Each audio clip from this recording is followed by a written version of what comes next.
I knew I could get out of the house in a dress because I was living with 5 medical students, and I was familiar enough with their schedules to know when they wouldn't be home. Getting ready and leaving when no one was there didn't seem too difficult.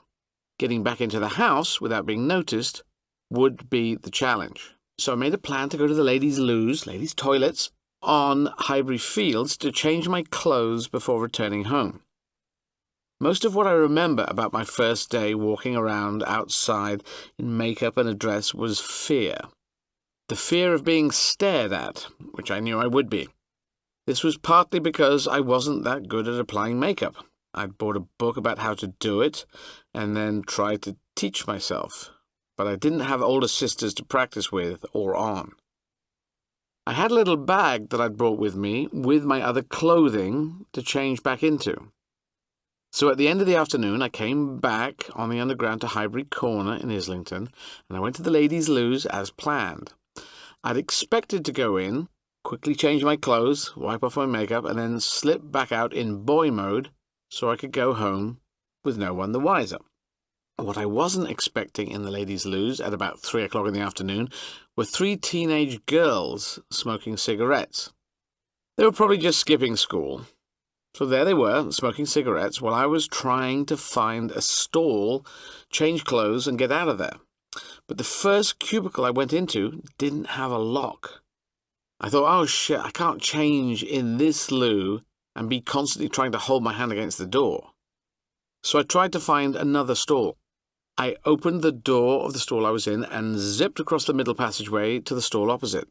I closed that door. It didn't have a lock either. And I thought, crap, I've got to try for another one now. So I went across a third time, and by that time these girls were quite obviously whispering about me. Who is that? What are they doing? Is that a he or a she? I could hear the whispering going on.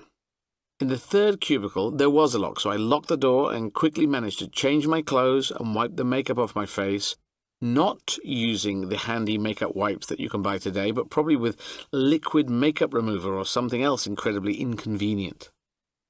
Finally, the dress was off, the heels were off, the makeup was off, jeans and flat shoes were back on. Now I had to make it out quickly before the girls could react. But that was impossible. The girls were ready to act. They were just waiting for me, and when I finally came out of the cubicle, they shouted, "Hey, mate! Hey, mister! Why are you wearing makeup? Why are you dressed as a woman?" I was out of the door, heading back towards home, but they were following me. "Hey, why are you dressed as a woman?" They were still following me across Highbury Fields, which was when I thought, right, don't go home. They'll know where you live, and you'll never hear the end of it. So now I was heading away from home, walking around Highbury Corner, down Canterbury Road, while they continued to shout at me. Finally, I thought, screw this. They're just going to shout at me forever. Let's confront this. So I stopped, and I turned around to face my teenage inquisitors.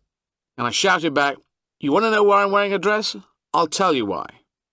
But before I could say anything else, the girls just screamed and ran off in the other direction. I was stunned. Wow.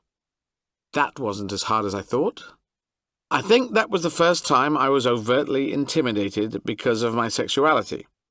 You assume older people intimidate younger people, but those 3 13-year-old girls had power over a 23-year-old man. Maybe they turned out to be wonderful human beings. Or maybe they now all live in a tree. Whatever. Now, I learned something that day when those girls ran off. If you confront aggression, sometimes just standing your ground, or even with cheeriness and politeness, sometimes you can shut it down. It's not a perfect science, but it feels better than being scared. I also learned that you could feel empowered by facing people down.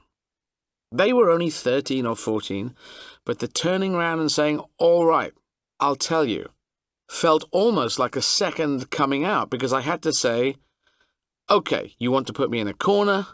I'll face this down," as opposed to screaming and running, which I always thought I might do. But I didn't scream and run. In the end, they did. While I was touring America in 2015, a group of us had gone on a day off to a restaurant for a dinner. And as we were going in, another large group turned up at the same time. The other group was of young men in their late teens or early 20s, and one of them held the door open for us. As I walked past them, I could feel and hear their whispering and giggling. But instead of coming in after us, they let the door close behind us and stood outside instead. I suppose so they could whisper and giggle in peace. So realizing this, I immediately turned round and went back outside, but instead of directly confronting them, I just stood next to them and texted on my phone. Now, if you are in a whispering and giggling mood, it becomes quite tricky if the subject of your whispering and giggling is standing right next to you. So then what you do if you are in a group is you tend to move away so that you can whisper and giggle with a certain amount of spare distance. But I gradually edged my way over to them, still checking on my phone. This made it impossible for them to get enough comfortable distance to properly whisper and giggle. It seems people need a certain amount of space between themselves and the person they're mocking. Then something kind of fun happened. They started to peel off and walk away. The group of about 8 went off in ones and twos until there was only one guy left. They were actually retreating. What made me sure about this was the last guy who shouted to the others, Hey, where are you going? I thought we were going to go and eat." That guy was obviously made of stronger character material, someone who had just come to the restaurant to eat and thought the giggling was pointless, didn't even pick up on it, and couldn't understand why they would come to a restaurant to eat and then all start walking home. Again, this isn't a perfect science, but I've found that when people are giggling at you, if you go and stand right next to them, they seem to find giggling much more difficult. I should add that I don't think this technique works with overtly aggressive people, so use your best judgment.